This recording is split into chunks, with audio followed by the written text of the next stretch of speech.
नमस्कार, शून्यकाल में आपका बहुत स्वागत है। मैं हूं आपके साथ ऋषभ राय। दिल्ली से उठी सियासी चिंगारी अब रायपुर तक पहुंच गई है। नीट पेपर लीक मामले को लेकर लोकसभा में नेता प्रतिपक्ष राहुल गांधी के प्रदर्शन और उनकी हिरासत के बाद भाजपा ने देश भर में कांग्रेस के खिलाफ मोर्चा खोल दिया है और राजधानी रायपुर में भी भाजपा कार्यकर्ताओं ने कांग्रेस कार्यालय का घेराव किया। देखते ही देखते दोनों दलों के कार्यकर्ता आमने सामने आ गए और जमकर सियासी पारा गरमा गया है। तमाम तरीके से बयानबाजी का दौर भी देखने को मिल रहा है। इसी पर करेंगे चर्चा। उससे पहले देखिए हमारी एक खास रिपोर्ट।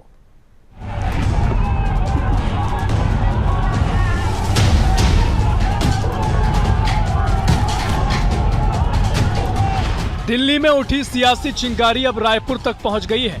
नीट पेपर लीक मामले को लेकर लोकसभा में नेता प्रतिपक्ष राहुल गांधी के प्रदर्शन और उनकी हिरासत के बाद भाजपा ने देश भर में कांग्रेस के खिलाफ मोर्चा खोल दिया है। राजधानी रायपुर में भी भाजपा कार्यकर्ताओं ने कांग्रेस कार्यालय का घेराव किया। देखते ही देखते दोनों दलों के कार्यकर्ता आमने सामने आ गए और हालात ऐसे बने कि पुलिस को स्थिति नियंत्रित करने के लिए वाटर कैनन और आंसू गैस के गोले छोड़ने पड़े। नीट पेपर लीक मामले को लेकर जंतर मंतर पर चल रहे विरोध प्रदर्शन के बीच लोकसभा में नेता प्रतिपक्ष राहुल गांधी प्रधानमंत्री आवास की ओर बढ़े और वहां धरने पर बैठ गए। चूंकि प्रधानमंत्री आवास के आसपास का क्षेत्र सुरक्षा की दृष्टि से अत्यंत संवेदनशील है और वहां लागू प्रतिबंधात्मक आदेशों के चलते दिल्ली पुलिस ने राहुल गांधी को हिरासत में लिया। राजधानी रायपुर में भाजपा का बड़ा प्रदर्शन, राहुल गांधी के विरोध में कांग्रेस भवन का घेराव। उप मुख्यमंत्री से लेकर कैबिनेट मंत्री, विधायक सभी आंदोलन में हुए शामिल। शंकर नगर टर्निंग पॉइंट बना राजनीति का सबसे बड़ा अखाड़ा। भाजपा कांग्रेस ने एक दूसरे पर फेंके चप्पल, पानी की बोतल। आंदोलन में जमकर आक्रोश, वाटर कैनन, आंसू गैस का इस्तेमाल। आंदोलन में कई सुरक्षा कर्मी और भाजपा कार्यकर्ता हुए घायल। पीएम आवास के बाहर आंदोलन को लेकर भाजपाइयों का फूटा गुस्सा। दिल्ली में छात्रों का प्रदर्शन, लाठीचार्ज, आंसू गैस और उसके बाद संसद से सड़क तक हंगामा। अब इसकी गूंज छत्तीसगढ़ में भी सुनाई दे रही है। बीजेपी ने कांग्रेस के विरोध के जवाब में कांग्रेस भवन का घेराव किया। प्रधानमंत्री आवास के घेराव से शुरू हुआ राजनीतिक संग्राम अब कांग्रेस भवन तक पहुंच गया है। एक तरफ कांग्रेस छात्र आंदोलन पर केंद्र सरकार को कटघरे में खड़ा कर रही है, तो दूसरी तरफ भारतीय जनता पार्टी पलटवार करते हुए कांग्रेस पर अराजकता फैलाने का आरोप लगा रही है। उप मुख्यमंत्री अरुण साव ने मंच से कहा, सत्ता की भूख में नेता प्रतिपक्ष और कांग्रेस पराजित हो रही है। वहीं बीजेपी प्रदेश प्रवक्ता अमित चिमनानी ने कहा, ये देशद्रोही लोग हैं, आंदोलन को उकसाने का काम किया है। इधर कांग्रेस ने भाजपा के आंदोलन को लेकर कहा, ये प्रदर्शन नहीं आक्रमण है। पुलिस के संरक्षण में भाजपा ने हमला किया है। भारतीय जनता पार्टी से लगातार पराजित हो रहे हैं। जनता लगातार मोदी जी के साथ खड़ी है, इन्हें वो बच नहीं रहा है। ये चाहते हैं कि गांधी नेहरू परिवार की बपौती है देश में शासन करना, देश के शासक बनना अपनी बपौती समझते हैं। कहीं न कहीं प्रकार से दिल्ली के अंदर कांग्रेस पार्टी के लोगों ने मिल करके, समाजवादी पार्टी ने मिल करके, आप पार्टी ने मिल करके पूरे दिल्ली का वातावरण गंदा किया। भारतीय जनता पार्टी के कार्यकर्ता भी आक्रोशित हैं।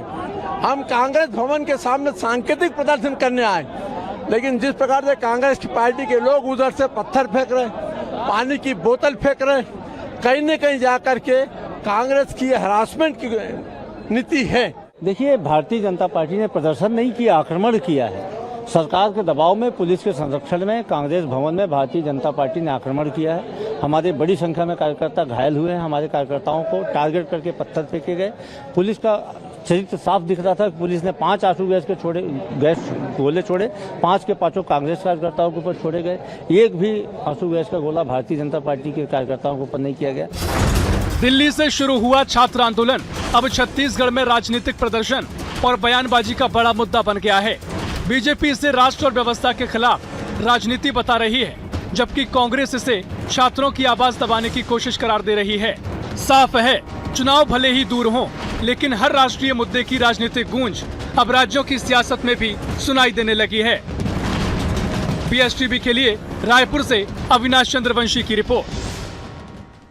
तो देखिए रिपोर्ट आपने देखी और जिस तरीके से नीट पेपर लीक को लेकर जो विवाद देखने को मिला, छात्रों का प्रदर्शन जंतर मंतर पर हुआ, हंगामा हुआ, संसद मार्च निकाला गया, लाठीचार्ज हुआ, उसके बाद राहुल गांधी ने पीएम आवास का घेराव किया और जिस तरीके से घेराव किया गया, भारतीय जनता पार्टी ने इसका विरोध किया है। देश भर में जहां जहां कांग्रेस के कार्यालय हैं वहां पर विरोध प्रदर्शन किया गया है। अब इसी को लेकर छत्तीसगढ़ में सियासी पारा गरमाया हुआ है, इसी पर चर्चा करेंगे। खास पैनल हमारे साथ जुड़ गया है, हमारे साथ भारतीय जनता पार्टी से मुकेश शर्मा जी हैं। मुकेश शर्मा जी, बहुत स्वागत है आपका बीएसटीवी में। तो कांग्रेस की ओर से डॉक्टर अजय साहू हैं। अजय साहू जी, बहुत स्वागत है आपका बीएसटीवी में। और वरिष्ठ पत्रकार डॉक्टर अनिल द्विवेदी हमारे साथ जुड़ गए हैं। अनिल जी, बहुत स्वागत है आपका बीएसटीवी में। चर्चा की शुरुआत करेंगे। मुकेश शर्मा जी, पहले आपके पास आऊंगा, क्योंकि कांग्रेस ने जो आरोप यहां पर लगाए हैं, क्योंकि एक तरफ जो दिल्ली में जो राहुल गांधी जी ने प्रदर्शन किया उसे भी सही नहीं करार दिया गया। जिस तरीके से वहां पर पीएम के आवास के आसपास की जो जगह होती है संवेदनशील होती है, वहां पर जाने की जरूरत क्या थी, इस पर सवाल खड़े किए गए। और उसके बाद जो छत्तीसगढ़ में हालात बने हैं, कई आरोप आप पर लगाए गए हैं कि पुलिस ने भी जो कार्रवाई की है वो भी बायस्ड है, वो भी एक पक्ष के ऊपर ज्यादा की गई है। आप इसे कैसे देखेंगे? राहुल गांधी जी पीएम आवास में बैठे तो कहीं ना कहीं कांग्रेस पार्टी लगातार हार से परेशान, लगातार हताश निराश कांग्रेस पार्टी अब अराजकता में उतर आई है। ये तो स्थानिक पद में बैठे हुए राहुल गांधी जी का ये कृत्य कि जहाँ पे जो रिस्ट्रिक्टेड एरिया है वहां जाके इस प्रकार से आंदोलन करना, वहां बैठना, धरना देना, और जो आंदोलन कर रहे थे वो छात्रों का तो ठीक है, छात्र अपनी बात को लेके आ रहे थे, लेकिन उस आंदोलन में मंच के माध्यम से जो कहा गया, जो मंच का उपयोग किया गया, जो टुकड़े टुकड़े गैंग ने तो उस आंदोलन में कहा, आप उनके साथ खड़े होकर देश में अराजकता फैलाने का प्रयास करेंगे तो निश्चित रूप से ये ईंट का जवाब पत्थर से दिया जाएगा। लेकिन मुकेश जी, ये जो आक्रोश बीजेपी में दिखाई दिया है, ये वाकई में कांग्रेस के खिलाफ है या फिर इतने प्रदर्शन जो हुआ छात्रों का, उसके बाद कोई बड़े नेता ना सामने आए, ना बयान दिया? क्या एक मौका बीजेपी को मिल गया? बिल्कुल कांग्रेस पार्टी के खिलाफ है। कांग्रेस पार्टी जब चुनाव में नहीं जीत पा रही है, चुनाव में लगातार हार हो रही है, तो इस प्रकार से हताश कांग्रेस पार्टी अब इस देश के संविधान को मानना भूल गई। जो संविधान हाथ में लेके किताब लेके घूमते थे, वो संविधान को मानना भूल गए। संवैधानिक संस्थाओं को के ऊपर में लगातार आरोप लगा रहे हैं। तो कहीं ना कहीं कांग्रेस पार्टी अब जब चुनाव के माध्यम से चुनाव नहीं जीत पा रही है, जनता का दिल नहीं जीत पा रही है, तो इस प्रकार का अराजकता फैलाने का उसका जो काम है उसका डॉक्टर अजय साहू जी पार्टी करती है। ठीक है मुकेश शर्मा जी, आपका अपना तर्क है। जैसा जी आपके पास आता हूं, क्योंकि बीजेपी यही कह रही है कि जिस तरीके से पहले तो दिल्ली में जो प्रदर्शन राहुल गांधी जी ने किया है वो सिर्फ सत्ता की भूख है, किसी भी तरह से सत्ता चाहिए, इसलिए इस तरह का प्रदर्शन किया गया, जहां पर जो जगह काफी संवेदनशील थी, पीएम आवास के सामने पहुंचे और उसी को लेकर पुलिस ने फिर कार्रवाई भी की, जिसका विरोध आपने किया है। और उसके बाद जो छत्तीसगढ़ में हालात दिखाई दिए हैं, जो प्रदर्शन दिखाई दिया, आप इसे कैसे मानते हैं? क्योंकि बीजेपी तो कह रही है जिस तरीके से आपने प्रदर्शन किया वो ठीक नहीं लगा, वो ठीक नहीं है लोकतंत्र के लिए, उसके विरोध में प्रदर्शन था। देखिए ऋषभ जी, भारतीय जनता पार्टी कह रही है कि सत्ता की भूख है, तो क्या इस प्रदर्शन से चुनाव हो जाएंगे, कांग्रेस पार्टी को सत्ता की प्राप्ति हो जाएगी? ऐसा कुछ भी नहीं होने वाला। जो चुनाव है वो 2028 में है। इस देश के बच्चों के द्वारा किया गया आंदोलन, इस देश के बच्चों के भविष्य के साथ खिलवाड़ करने पर तुली हुई भारतीय जनता पार्टी की, नरेंद्र मोदी की जो सरकार है, इस सरकार के खिलाफ जो आक्रोश जंतर मंतर में देखने को मिल रहा है, नीट का एक सीधा साधा सिंपल सा परीक्षा नहीं करवा पाने वाली जो नरेंद्र मोदी जी की सरकार है, वो अक्षमता, अपनी अक्षमता छुपाने के लिए इस देश के भविष्य को दांव में लगाने का प्रयास कर रही है। ये जिस तरीके से इस देश के भविष्य के साथ खिलवाड़ कर रही है, आज वहां पर प्रदर्शन चल रहा है, बिना वर्दी के पुलिस वालों को भेज करके छात्रों को पिटवाने का काम कर रही है। तो क्या कांग्रेस पार्टी अगर इस देश में विपक्ष की भूमिका में है, तो क्या नेता विपक्ष का कर्तव्य नहीं बनता कि वो इसके खिलाफ आवाज बुलंद करें? जंतर मंतर क्या इस देश के अंदर इससे पहले जो प्रदर्शन पे हुआ, ऋषभ जी, राहुल गांधी जी को वहां पहुंचना चाहिए था, वहां क्यों नहीं गए राहुल गांधी जी? देखिए ऋषभ जी, राहुल गांधी जी को कहां जाना है, कांग्रेस को क्या करना है, इसके लिए कांग्रेस की अपनी सीडब्ल्यूसी कमेटी है, पार्लियामेंट्री बोर्ड है, उसके लिए हम खुद तय करेंगे। हम खुद तय करिएगा, लेकिन जो राजनीति करने के आरोप लग रहे हैं, क्या सब राजनीति की रोटियां सेकी जा रही हैं? इससे पहले ऋषभ जी जी कंप्लीट कीजिए। ऋषभ जी, ऋषभ जी, या तो आप मुझे पूरी तरह नहीं सुन कंप्लीट लें, कीजिएगा, ठीक है अजय साहब या जी, फिर complete मैं कीजिएगा। चुप हो जाता हूं, आप ही कह लें। नहीं आप अपनी बात कंप्लीट कीजिएगा, क्योंकि जो मेरा काउंटर क्वेश्चन निवेदन मैं ये कर रहा है, हूं जी। जब भारतीय जनता पार्टी का प्रवक्ता कह रहा था तो आपने उस पे एक भी बार प्रश्न नहीं खड़ा किए। उसने आरोप लगाया भारतीय जनता पार्टी के प्रवक्ता ने कि हम सत्ता की भूख के कारण ये कर रहे हैं। अरे क्या सर, आपको देखिए- ये ज्ञान नहीं है कि इस आंदोलन से कांग्रेस को सत्ता मिल जाएगी? आपने नहीं टोका, लेकिन आप मुझे टोक रहे हैं। अरे सर, सुनिए मैंने मेरी टोका बात। पर्सनल क्यों हो रहा है? मैंने कांग्रेस उनसे पार्टी कहा को कि क्या क्या करना है, राजनीति इस पे किसी थी की या वाकई सलाह- में मैंने ऋषभ सवाल जी, उनसे किया। आपसे भी मेरा काउंटर सुन क्वेश्चन लीजिए है, आप। अपनी बात कंप्लीट कीजिएगा, आप सुन पर्सनल मत लीजिए। होइएगा जी तो पहले मैं खत्म कर लूं, फिर काउंटर जी करिए जी, आप। कंप्लीट कीजिएगा। आप अगर इस तरीके से बीच बीच में टोकेंगे और पहले ही बार में टोकेंगे तो फिर बात बाहर नहीं आ पाएगी ना। जो जी अमित जी कंप्लीट कीजिएगा, मैं वही कह रहा हूँ अजय साहू जी, complete ऋषभ कीजिएगा। जी, मेरा ये कहना है, कांग्रेस पार्टी ने लोकतंत्र में विरोध करने का, प्रदर्शन करने का, अपनी अभिव्यक्ति को व्यक्त करने का अधिकार जो है वो इस देश का संविधान इस देश के प्रत्येक नागरिक को देता है। 2 आंदोलन चल रहे हैं।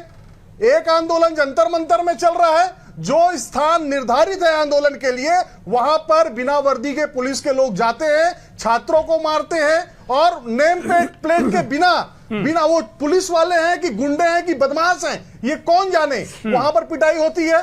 नेता विपक्ष देश के सांसदों के साथ जो एक एक व्यक्ति लिस्टेड है वो वीडियो में दिख रहा है, वो जाकर के प्रधानमंत्री निवास का घेराव करते हैं, तो हम देशद्रोही हो गए क्या? इस देश के अंदर एक बार भी इससे पहले क्या प्रधानमंत्री निवास का घेराव नहीं हुआ है? इस प्रदेश के कांग्रेस के लोगों ने जब नरेंद्र मोदी जी ने शपथ ली थी और किसानों का धान खरीदने से मना कर दिया था, तो भूपेश बघेल जी के नेतृत्व में हम लोगों ने जाकर के वहां पर घेराव किया था प्रधानमंत्री निवास का। तब तो भारतीय जनता पार्टी इतना तिलमिलाहट के साथ आंदोलन करने नहीं आई थी। आज ऐसी क्या बात हो गई कि कांग्रेस के मुख्यालय में सरकार को हमला करने की जरूरत पड़ रही है? ये प्रदर्शन नहीं था।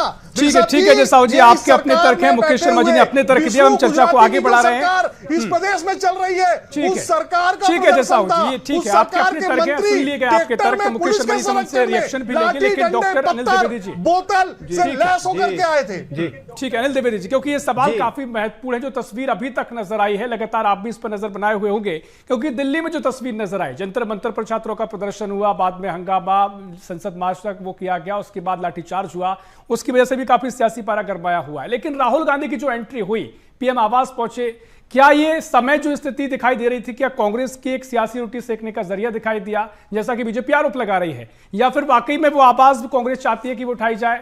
और दूसरा, छत्तीसगढ़ में जो बीजेपी ने जो विरोध प्रदर्शन किया है, क्या बीजेपी को मौका मिल गया है कि वहां पर बड़े नेता सामने नहीं आ पाए? अब कांग्रेस ने चूंकि ऐसा प्रदर्शन किया कि बीजेपी को भी एक मौका मिल गया। सियासी रूप से क्या तस्वीर आप देख रहे हैं?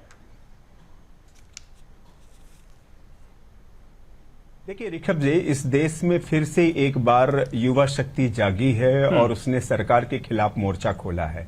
1975 में भी जब इमरजेंसी लगी थी तो उसके आधार में बिहार और गुजरात में पनपा छात्र आंदोलन ही था। तो छात्रों की और युवाओं की एक शक्ति है जो अब सरकार के खिलाफ खड़ी हुई है। ये एक निश्चित तौर पर एनडीए सरकार को लेकर के सामने एक बड़ी चुनौती है। और इस युवा आंदोलन से जो जंतर मंतर पर दिया गया वो बेकाबू कैसे हुआ? देखिए, पहला तो यह था कि अधिकार आंदोलन करने का और धरना देने का सबका अधिकार है, लेकिन उसकी अपनी एक सीमा तो सरकार तय करेगी ना। मुझे याद है कि जब 1973 में गौ हत्या पर प्रतिबंध लगाने की मांग उठी थी तो साधु संतों ने बिना बताए संसद की ओर कूच कर दिया था, और उसके बाद वहां सरकार ने उसको रोकने के लिए गोली तक चलाई और उसमें बहुत से संत मारे गए थे। तो जब आप संसद के घेरने का करेंगे तो एक राष्ट्रीय सुरक्षा से सवाल खड़ा होता है, और इसीलिए इस युवा आंदोलन पर भी पुलिस का प्रहार हुआ। ये गलत नहीं था और ये हमेशा उनकी ड्यूटी है और वो कर रहे थे। दूसरी बात मैं कहूं कि जो युवा शक्ति के आंदोलन से जो राजनीतिक माइलेज पनपा है, उससे राजनीतिक दल हड़बड़ाए हुए हैं। वो जानते हैं कि युवा शक्ति ने जो आंदोलन खड़ा किया उससे जो शक्ति मिलेगी वो उनके धरना प्रदर्शन में शामिल होकर मिल सकती है, उसका माइलेज लिया जा सकता है। और इसलिए समाजवादी पार्टी से लेकर सभी राजनीतिक दल उस युवा आंदोलन का श्रेय लेने के लिए वहां पर पहुंचे। ये उनका धर्म भी है कि अगर युवा आंदोलन कर रहे हैं तो उसको समर्थन दिया जाए, लेकिन इसकी आड़ में वो जो माइलेज लेना चाहते हैं वो ये है कि पूरे देश में युवाओं की एक सहानुभूति राजनीतिक दलों को मिले, चाहे वो राहुल गांधी हो, चाहे वो समाजवादी पार्टी हो, चाहे वो कोई भी दल हो। तो इसलिए एक अधिकार इसके साथ, एक कर्तव्य के साथ राजनीतिक दल वहां पर पहुंचे। रही बात रायपुर में बीजेपी ने जो कांग्रेस भवन का घेराव किया, मैं आपको बताऊं कि सीजेपी के आंदोलन का समर्थन रायपुर में बहुत से संगठनों ने किया। उन्होंने भी धरना प्रदर्शन किया। भाजपा वहां तो नहीं पहुंची। भाजपा ने जाना कि एक राजनीतिक चुनौती कांग्रेस ने खड़ी की है कि कांग्रेस यदि उनके आंदोलन में पहुंची और उसने प्रधानमंत्री आवास के सामने आकर के धरना दिया तो कहीं ना कहीं उसको इनकाउंटर करने के लिए बीजेपी ने भी उसी कदम के पर आगे बढ़ते हुए कांग्रेस भवन के घेराव का फैसला किया। राजनीति में क्रिया और प्रतिक्रिया तो होगी ना। यदि आप ये साहस प्रधानमंत्री आवास के सामने दिखा सकते हैं तो भाजपा ने कांग्रेस भवन के सामने करने का फैसला किया। बहरहाल ये अच्छा हुआ कि रायपुर में बीजेपी ने जो घेराव किया, क्या घेराव करना चाहो कांग्रेस भवन का, उसमें कोई ऐसी अप्रिय स्थिति नहीं बनी और उन्होंने एक धरना प्रदर्शन किया। ये अपना उनका सबका अधिकार है। वाकई में देखिए काफी महत्वपूर्ण तरीके से आपने इन तर्कों को समझाया और वाकई में जो स्थिति है उसका आपने विश्लेषण किया। मुकेश शर्मा जी, मैं आपके पास आ रहा हूं क्योंकि जिस तरीके से परिस्थितियां बन रही हैं, अभी आपके तमाम तर्क हैं कांग्रेस को लेकर, लेकिन कांग्रेस के तर्कों, कांग्रेस को अगर एक साइड भी कीजिएगा तो जो स्थितियां बनी हैं, भारतीय जनता पार्टी पर, कई सरकार पर कई तरह के सवाल जो हैं, अगर इनको जो राजनीतिक रोटियां सेकी जा रही हैं उनको भी हटा दिया जाए, जिसका आरोप आप लगा रहे हैं तमाम दल इकट्ठा हो गए, आम आदमी पार्टी का आरोप लगाया, तमाम जो और भी ऐसे नेता हैं जिनकी एक विचारधारा है वो लोग यहाँ पर पहुंचे, लेकिन ये सवाल तो बहुत जायज हैं, इनको लेकर तो सवाल होंगे। और अगर विपक्ष उसमें आ रहा है तो विपक्ष का कर्तव्य यही होता है कि अगर जो एजुकेशन का मुद्दा है, तमाम मुद्दे हैं, उस पर सवाल विपक्ष कर रहा था, लेकिन जब युवा बड़ी संख्या में आ गए तो बाद में विपक्ष भी आया, तो इसमें क्या आपत्ति हो रही सर? देखिए ऋषभ जी, कहीं ना कहीं मैं फिर बोलता हूं कि ये खिसकती जमीन इन पार्टियों की, यूपीए के अंदर में क्या स्थिति बनी हुई है, सारी पार्टियां अलग हो चुकी है, इनका जमीन खिसक गया। तो ये हर चीज को राजनीति का मुद्दा बनाना चाहते हैं अपनी जमीन बचाने के लिए। कहीं ना कहीं लोकतंत्र के अंदर में लोकतांत्रिक तरीके से धरना प्रदर्शन नहीं, लेकिन मुकेश शर्मा जी, ये मुद्दों से तो आप इनकार नहीं हमारा विरोध करेंगे। इसमें जो नहीं राहुल है। गांधी जी ने उठाया, जो तमाम दल उठा भी रहे हैं, जो छात्र जाए हैं, मुद्दों से तो इनकार नहीं किया जा सकता है। मैं कह रहा हूं कि लोकतांत्रिक तरीके से यदि कोई भी धरना आंदोलन होता है तो उसका विरोध नहीं है, लेकिन कोई व्यक्ति लोकतंत्र के और जो प्रशासनिक व्यवस्था है उसको तोड़ के जाके और अराजकता और राष्ट्रीय सुरक्षा के ऊपर में, या तो सुरक्षा को ताक में रख के यदि कोई काम करेगा और अराजकता फैलाने का प्रयास करेगा तो फिर उनको प्रतिक्रिया झेलनी पड़ेगी, और अभी भी आगे भी करेंगे तो आगे भी प्रतिक्रिया झेलनी पड़े कहीं ना कहीं। और क्या चला, हमको छात्र आंदोलन से कोई गुरेज नहीं है, छात्रों के साथ पूरी सिंपैथी है, लेकिन उसके आड़ में इस तरीके से संवैधानिक व्यवस्थाओं को तोड़ने का काम, मंच से टुकड़े टुकड़े गैंग का जिस प्रकार से कहना, सनातन विरोधी बात करना, ये सब चीज को लेके इसके बाद राहुल गांधी का अचानक उनके साथ खड़ा हो जाना, तो कहीं ना कहीं इसका विरोध होगा ही होगा। इस प्रकार की बात, इस प्रकार की व्यवस्था से राष्ट्र को तोड़ने की बात को साथ लेके चलने वाले ऐसे लोगों का विरोध होगा और तगड़ा विरोध होगा। कहीं ना कहीं इनको समझ में आना चाहिए ये लोकतंत्र का किताब लहराने से लोकतंत्र की रक्षा नहीं होती है। ठीक है, आपका अपना आपका मानना। अजय साहू जी, मैं आपके पास आऊंगा। उस व्यवस्था के हिसाब से चलना होता है। ठीक है मुकेश शर्मा जी, आपके अपने तरह। अजय साहू जी, क्योंकि जिस तरीके से पूरी तस्वीर रही, अब बीजेपी कह रही है कि अगर आगे भी आप इस तरह का विरोध प्रदर्शन करेंगे और अगर उनके हिसाब से लोकतांत्रिक जो सीमा है उनको तोड़ने का काम करेंगे तो फिर से बीजेपी आपका क्रिया की प्रतिक्रिया देगी। और जैसा कि अनिल द्विवेदी जी ने समझाया कि ठीक है, उनका आपने प्रोटेस्ट किया, उसके बदले प्रोटेस्ट है, लोकतांत्रिक अधिकार भी है, लेकिन सियासी माइलेज की जहां तक बात है, क्योंकि इतना बड़ा जब प्रदर्शन बन गया, बड़ी संख्या में युवाओं ने प्रदर्शन किया, तमाम दल आ रहे हैं, तमाम विचारधारा के लोग इसमें शामिल हुए हैं, जिसको लेकर कई सवाल भी खड़े हुए हैं कि सीधा जो एजुकेशन का मसला था वो कई चीजों में बंट गया। लेकिन क्या कांग्रेस ने भी यहाँ पर सियासी माइलेज लेने की कोशिश की है? क्योंकि पहले भी अगर आपके बड़े नेता दिखाई नहीं दिए, जंतर मंतर पर जो बड़ा प्रदर्शन हुआ, राहुल गांधी जी बाहर नहीं गए, उसके बाद पीएम आवास का घेराव किया गया।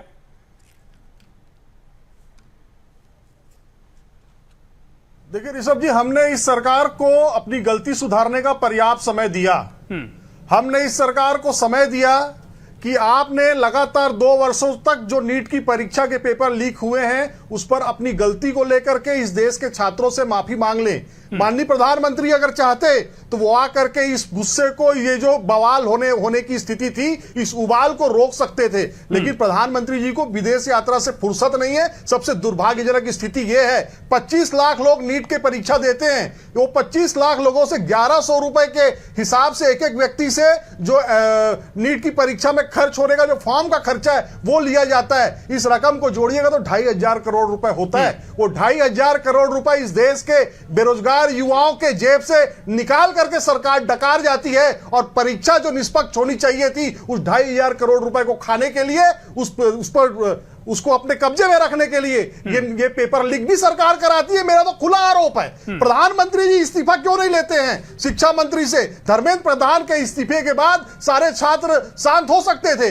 लेकिन प्रधानमंत्री जानते हैं, अमित शाह जानते हैं कि कमल तभी खिलेगा जब कीचड़ होगा। तो कीचड़ करने के लिए ये लोग इस तरीके का माहौल बनाने का प्रयास कर रहे हैं। आज कांग्रेस के प्रदेश मुख्यालय में जिस तरीके से इस प्रदेश के सरकार के सारे मंत्री, जिनके ऊपर इस प्रदेश की कानून व्यवस्था को संभालने की जिम्मेदारी है, वो केवल भाजपा के मंत्री नहीं है, वो कांग्रेस के भी मंत्री, इस प्रदेश के 3 करोड़ लोगों के मंत्री हैं। वो लोग जिस तरीके से ट्रैक्टर में पत्थर, बोतल, छाता, लाठी, डंडा लेकर आए थे, और जिस तरीके से भारतीय जनता पार्टी के कार्यकर्ताओं को अपने भाषण के माध्यम से उकसा करके कांग्रेस के लोगों पर हमला करने का प्रयास किया, इसकी जितनी निंदा की जाए कम है। अरे हम तो अंग्रेजों से नहीं डरे, ऋषभ जी उनके दलालों से और मुखबिरों से अगर कांग्रेसी डर जाएंगे ये सोच रहे हैं तो ये गलतफहमी में ना रहे। ठीक है, मुकेश शर्मा जी क्विक रिएक्शन दीजिएगा, फिर अनिल द्विवेदी के पास जाऊंगा मैं। मुकेश शर्मा जी। निश्चित रूप से थके हारे, निराश, हताश कांग्रेस पार्टी, अब इनको कुछ समझ में नहीं आ रहा है कि क्या करना है, तो इस प्रकार की अराजकता को हवा देने का काम कर रहे हैं। ये इनको उस आंदोलन से कोई लेना देना नहीं था, छात्रों से कोई लेना देना नहीं था, ये अपना राजनीतिक जमीन तलाश रहे हैं, इसलिए इस प्रकार का कृत्य इन्होंने किया है। और लोकतांत्रिक तरीके से हर बार होता है, लोकतांत्रिक तरीके से आंदोलन करिए। आंदोलन का राम मंदिर के चंदा की तरह उसका हिसाब तो दे दो, क्या वो पैसा वापस करेगी भारतीय जनता पार्टी की सरकार? अरे घर बेरोजगार छात्रों का हाल लगाए भारतीय जनता पार्टी की सरकार को गरीबों के पैसे से विष्णु गुजराती जो भ्रष्टाचार कर रहा है उस पर शर्म आती है कि नहीं आती है? इस प्रदेश की जनता, इस देश की जनता भारतीय जनता पार्टी को माफ करने वाली नहीं है। बन गई है। ठीक है, देखिए समय पूरा हो रहा है। देखिए मुकेश शर्मा जी आपके अपने तर्क हैं, अजय साहू जी आपके अपने तर्क हैं, और ये चर्चा भी काफी महत्वपूर्ण है, और इन तर्कों को हम दर्शकों पर भी छोड़ते हैं, वो किस तरीके से इन तर्कों को स्वीकार करते हैं। अनिल द्विवेदी जी मैं आपके पास आऊंगा, क्योंकि जो 2 बातें महत्वपूर्ण यहाँ दिखाई दे रही हैं। पहली तो ये कि छात्रों के जो मुद्दे थे, या फिर जिनके साथ कांग्रेस भी आगे आई है, कांग्रेस ने मुद्दों को उठाया है, उस पर राजनीतिकरण की बात कही जा रही है, बीजेपी उस राजनीतिकरण की बात कह रही है। इस तस्वीर को आप कैसे देखते हैं? और दूसरी तस्वीर जो दिखाई देती है कि इन पूरे मसले के बाद इतने जो प्रदर्शन हुए, प्रधानमंत्री नरेंद्र मोदी का कोई बड़ा बयान नहीं, इस पर नहीं आया, किस तरह की प्रतिक्रिया सामने नहीं आई, या सरकार की ओर से भी कुछ इस मसले को लेकर बातचीत होगी या समझाइश को लेकर, या कोई बड़ा नेता वहां नहीं पहुंचा, क्योंकि ये भी काफी महत्वपूर्ण विषय रहा, जिसके चलते प्रदर्शन और बड़ा हो गया और कांग्रेस इसमें शामिल हुई। बाद में तस्वीर दिखाई दी, पहले भी इसको क्या सुलझाया जा सकता था? देखिए, केंद्र सरकार ने सीजेपी के, जेसीपी के कार्यकर्ताओं को, लीडरों को बातचीत के लिए तो बुलाया था। जेपी नड्डा ने मुलाकात की है, उन्होंने 3 मांगे भी दी हैं और सरकार उस पर विचार कर भी रही है। मुझे लग रहा है कि पहली मांग जो है वो ये है कि केंद्रीय मंत्री का इस्तीफा लिया जाए, तो निश्चित तौर पर इस पर सरकार कुछ न कुछ सोच रही है और उसका फैसला सरकार जल्द करेगी। मैं एक बात आपको बता दूं कि एनडीए सरकार ने पहली बार इस तरह का आक्रमण नहीं झेला है। आपको याद होगा किसान आंदोलन कितने, पूरे 1 साल तक किसान आंदोलन चलता रहा। उसके बाद आप देखिए सीएए पर लगभग 6 महीने तक लोग डटे रहे और आंदोलन चलता रहा। लेकिन इसके बाद जो चुनाव हुए उसमें क्या सरकार चली गई? क्या बिल्कुल नहीं, क्योंकि इस आंदोलन को जितना समर्थन मिलना चाहिए वो अभी मिल नहीं सका है। देश आज भी इस मुद्दे को लेकर विभाजित है, कई नागरिक अलग अलग राय रखते हैं और एकदम से सरकार के खिलाफ माहौल बन जाएगा ऐसा मैं समझता नहीं हूं कि इसके पहले के 2 आंदोलन का रिजल्ट हमने देखा है। तो मैं ये बात कहना चाहूंगा कि अभी जो युवा आंदोलन हुआ है थोड़ा सा एनडीए सरकार को अब इस पर गंभीरता से सोचना होगा। मैं आपको याद दिलाऊं कि जब अन्ना हजारे ने आंदोलन किया था, उन्होंने लोकपाल की मांग की थी। क्या तब की सरकार ने लोकपाल की मांग तुरंत मांग ली थी?